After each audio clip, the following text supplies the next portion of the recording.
Lights, camera, action. Imagine yourself as a wonderful individual, intelligent, bright and happy, industrious at work, warm and caring at home.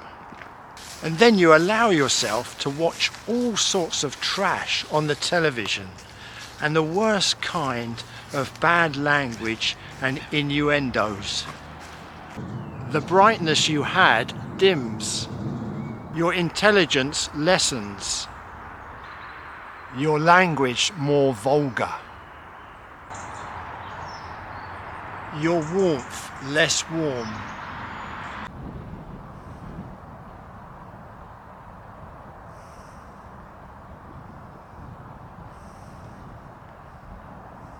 As a man thinketh, so is he. What you think about each day will dictate your character, conscience, strength, and even weaknesses.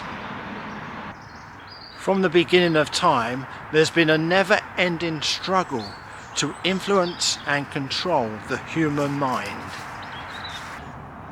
What to buy, what to wear, what to drink, what to read, what to watch, what to spend my money on, how to shock.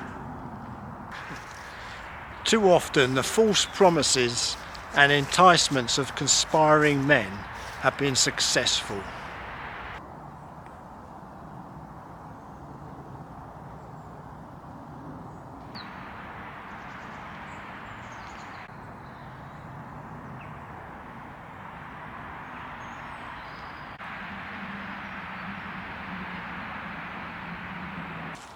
You need to feed your mind quality ideas before it can be counted upon to make good decisions. Be careful in your families, because it is true. If one member is polluted by trashy television and music, they will then pass that trash on like a disease to other members of the family, weakening each individual's brain like a bug inside a computer program. And even if other members of the family's minds are not weakened, if one member of the family is weakened, then the family as a whole is not as strong as it once was. The degradation of a family member weakens the entire family unit. Apply to a nation when a portion of its citizens frequent the cesspools of its society. That nation becomes weakened. Hardly a day goes by that we don't hear of a drug user or alcoholic who, when looking back, regrets the beginning of their social drinking or drug experimentation just to feel a so-called curiosity. And curiosity killed the cat.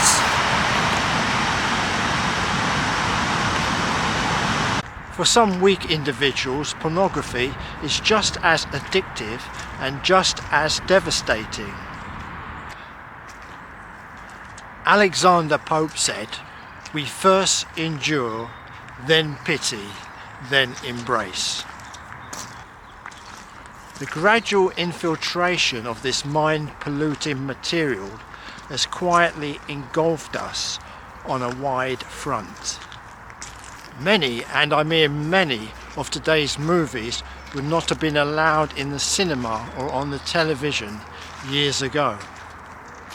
Have you ever watched the Western High Noon, the movie? It was made in, I believe, the 1950s. And Gary Cooper won an Oscar for Best Actor, I believe so anyway. And it's, even though it's made in the 1950s, I believe, it's been ranked as one of the very best westerns ever made, right up until today. Recently they made a play which is in the West End in London, in the theatre, based on the film. But I'm afraid I can't recommend this play. The two leading women sang very well, and there was one scene where the train comes into the station on the stage, looked fantastic, but on the whole not good.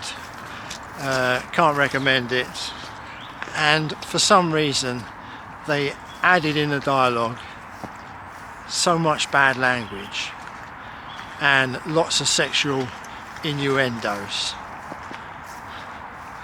which most certainly was not in the original film. Now, if any people think that you need to add that today for today's modern living, well, the film won an Oscar. It's still ranked as one of the best movies ever made, and I'm afraid this play in a few years' time will be long forgotten.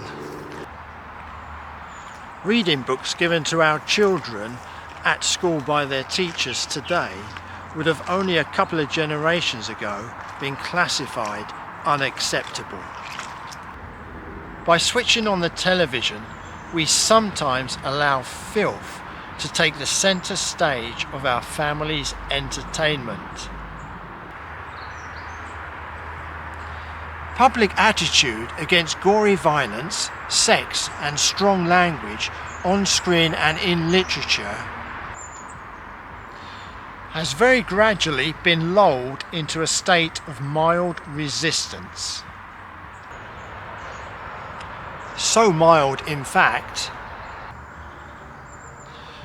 that Satan has already won a major victory, whether we are ready to admit it or not.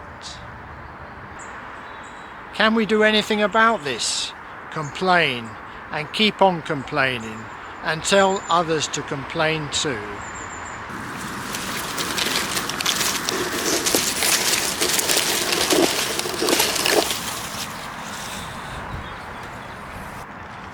One of man's most demanding and ever-present drives is his desire for companionship and sexual fulfillment.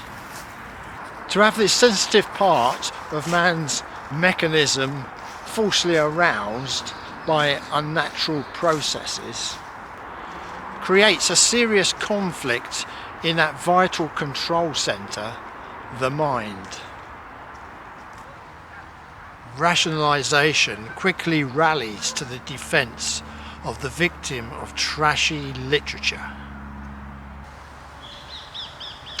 because rationalization helps him live with his conscience. He tells himself his drives are natural to man and therefore not so bad. He also tells himself nearly everybody does it, even though he is not very different from the other people doing it. He is exactly 100% wrong. A mind that has received trashy input cannot help but send false signals to the hands, the feet and the tongue. Future decisions will be altered by the impurity allowed to enter into his control system of his entire body. As you invite unclean thoughts to become a part of your total being, be assured that some of your faculties will become considerably sharpened.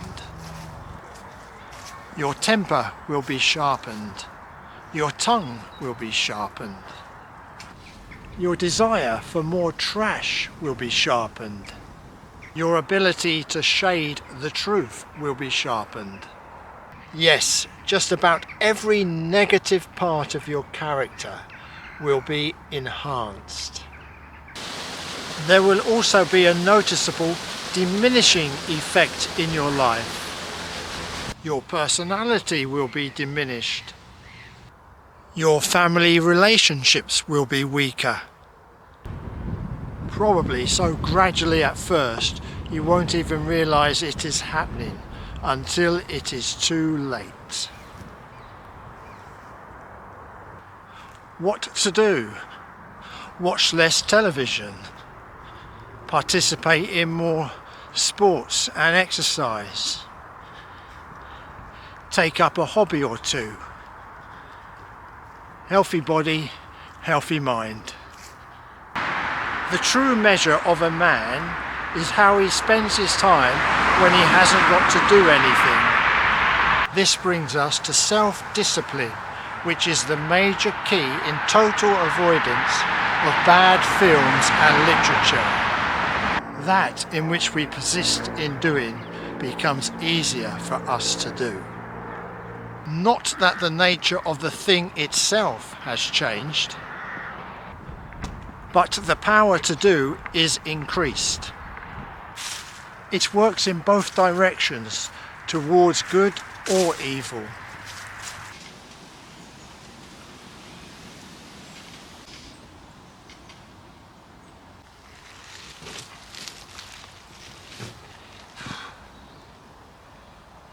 Choose you this day who you will serve, good or evil. As for me, I will choose the good. Ask yourselves, is this film or book going to move me towards good or evil?